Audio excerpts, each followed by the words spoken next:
Mister Trump ने announce किया है कि वो यूरोपियन कंट्रीज के ऊपर अब 1 फरवरी के बाद 10% टैरिफ लगा देंगे, चूंकि उन्होंने ग्रीनलैंड का विजिट किया है और ट्रंप साहब के बकौल कि उन्होंने बाकायदा वहाँ फौज को मुनज़्ज़म करने की कोशिश की है और अमेरिका को डराने की कोशिश की है। लिहाजा शुरू के पहले फेज में 10% टैरिफ लगेंगे और फिर 1 जून 2026 के बाद ये टैरिफ 25% हो जाएंगे और इसका मकसद नेटो ममालिक को प्रेशराइज करना है कि वो ग्रीनलैंड को यूएस के हाथों बेच दें। इसके ऐलान होते ही जो नेटो ममालिक थे पहले तो धचके में आ गए कि भाई आपने ही बंदे ने जो है वो अपनों पे ही जो है वो लगा दी टैरिफ। तो पहले तो वो एक्सेप्ट नहीं कर रहे थे, बाद में कुछ केयर स्टार्मर जो कि यूके के प्राइम मिनिस्टर हैं उन्होंने कहा कि हम वाशिंगटन से जाके बात करेंगे, जैसे उनकी बात करने से तो अमेरिका पलट ही जाएगा।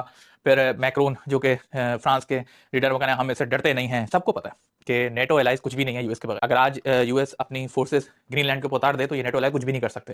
ये यूक्रेन का कुछ नहीं कर सके तो ये क्या ही जो है वो ग्रीनलैंड का कर लेंगे, तो वो वैसे डरे हुए हैं। बहरहाल यूएस ने ये क्लियर पैगाम नेटो एलाइज को दे दिया कि भाई ग्रीनलैंड तो मुझे अब किसी भी कॉस्ट पर चाहिए है। तो ग्रीनलैंड यूएस के लिए इतना इंपॉर्टेंट क्यों है? इसकी वजह यह है कि वो आर्कटिक रीजन का एक बहुत ही स्ट्रेटेजिक मुल्क है। एक तो रशिया उसके बहुत करीब है, दूसरा जितनी भी अटलांटिक जो शिप वेज हैं वो सारी वहां से गुजरती हैं। दूसरा ग्रीनलैंड की जियोग्राफिकल लोकेशन इस तरह से है कि आप सर्वेलेंस बहुत आसानी से कर सकते हैं। मिसाल के तौर पर missile system, ballistic missile system या डिफेंस, कोई भी चीज आप जैसे डोनाल्ड ट्रंप गोल्डन डोम का एक ऐलान किया हुआ है कि हम ऐसे गोल्डन डोम बना लेंगे ताकि कल को हमारे पर कोई बैलिस्टिक मिसाइल या कोई मिसाइल आए तो जिस तरह इसराइल अपनी प्रोटेक्शन करता है वैसे हम भी प्रोटेक्शन कर लिया करेंगे।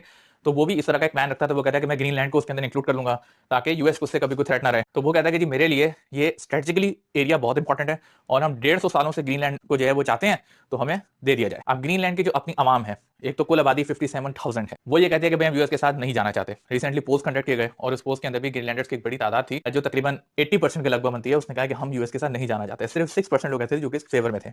कल जो है वहां बहुत बड़ा एहतजाज हुआ। 1,000 से ज्यादा अफराद नूक जो कि ग्रीनलैंड का कैपिटल है उसकी सड़कों पर आए। उन्होंने कहा कि हम यूएस के पास नहीं जाएंगे। और डेनमार्क वैसे डरा हुआ है, के पास इतनी बड़ी फौज भी नहीं है। डेनमार्क वैसे भी डरता है कि भाई कल को अगर यूएस ने कोई धावा बोल दिया तो मैं क्या करूंगा, क्योंकि उसको भी पता है कि नेटो अलायंस बस लफ्जी नेटो अलायंस हैं, जब मुश्किल आएगी तो ये भी पीछे तक सटक लेंगे। तो इस वक्त जो है ना, इस वक्त यूरोपियंस और यूएस के दरमियान एक नया तनाव खड़ा हो गया है। और क्योंकि यूएस बहरहाल एक बहुत बड़ा ट्रेडिंग पार्टनर भी है, स्ट्रेटेजिक एलाई भी है, उसके पास पावर बहुत ज्यादा है, उसके पास रिसोर्सेज बहुत ज्यादा हैं और यूएस को चूंकि नए एवेन्यूज पहले तलाश करने हैं। ईरान में भी जाने का मकसद तेल ऑक्युपाई करना था और ग्रीनलैंड में भी जाने का बुनियादी मकसद उनके रेयर अर्थ मिनरल्स को ऑक्युपाई करना है, उनके स्ट्रेटेजिक लोकेशन को एक्सप्लॉइट करना है और बहुत सारे मकासद हैं जो कि यूएस चाहता है कि किसी तरीके से ग्रीनलैंड से पूरे कर लिए जाएं। अब क्या होगा? अब होगा ये कि देंगे यूरोपियंस पर आराम से घुटने टेक देंगे और कोई ना कोई डील बन ही जाएगी कि जिसमें एटलीस्ट ये हो सकता है कि ग्रीनलैंड मुकम्मल ना बेचा जाए लेकिन उसकी सॉवरेनिटी को कॉम्प्रोमाइज करके यूएस को कोई ना कोई बेस दे दी जाए कि भाई ये आप रख लें। और आप देखिएगा कि आने वाले दिनों में यूएस अपने फुट स्टेप ओवरऑल दुनिया भर की ज्योग्राफी में बहुत ज्यादा इंक्रीज करेगा।